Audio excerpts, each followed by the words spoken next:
GC Fitness Gym.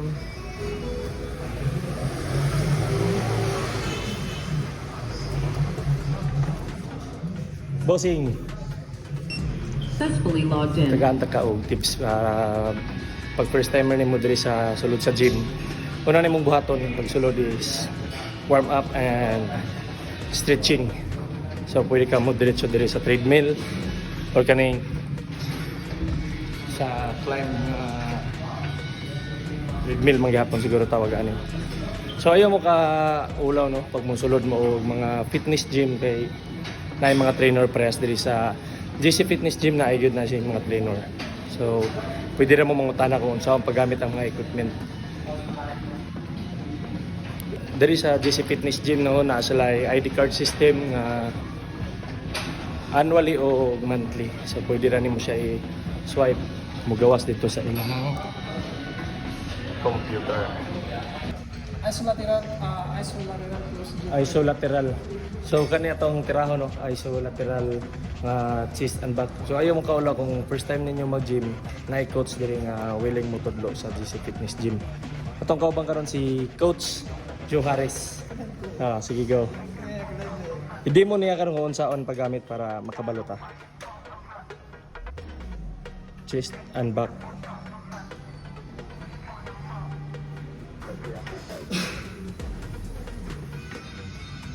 Okay.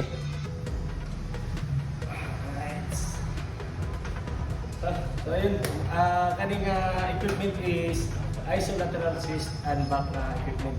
Kung maulaw mo gamit sa equipment, pwede mo mangutana sa coaches diri sa sulod sa GC Fitness Gym para iwas injury o magamit ninyo ng full potential ang mga equipment. Ang next nga equipment is kani isolateral shoulder press.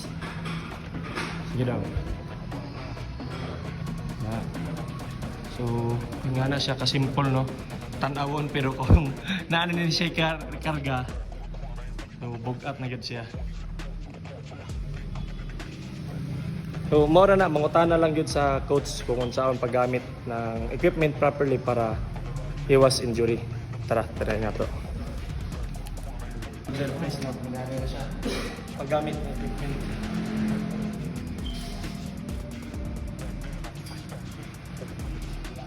Tama ba? Oo. Isudi mo siko. Isudi. Loud. Okay, gani karga oh. Ma-feel ko na. So, next equipment is kani. Unsa tawag ani? Si hip abductor or adductor.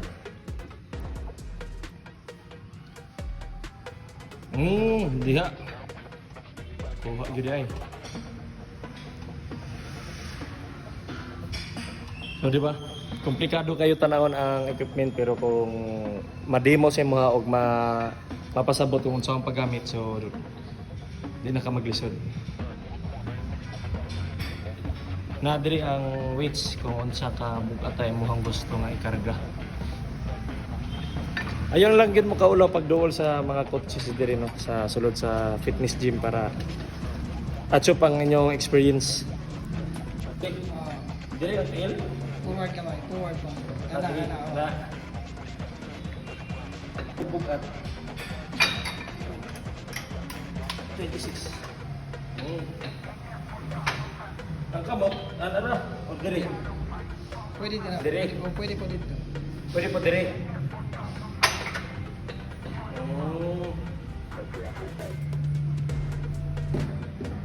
So kani siya is para sa hips. Na-feel na rin ako. Diba?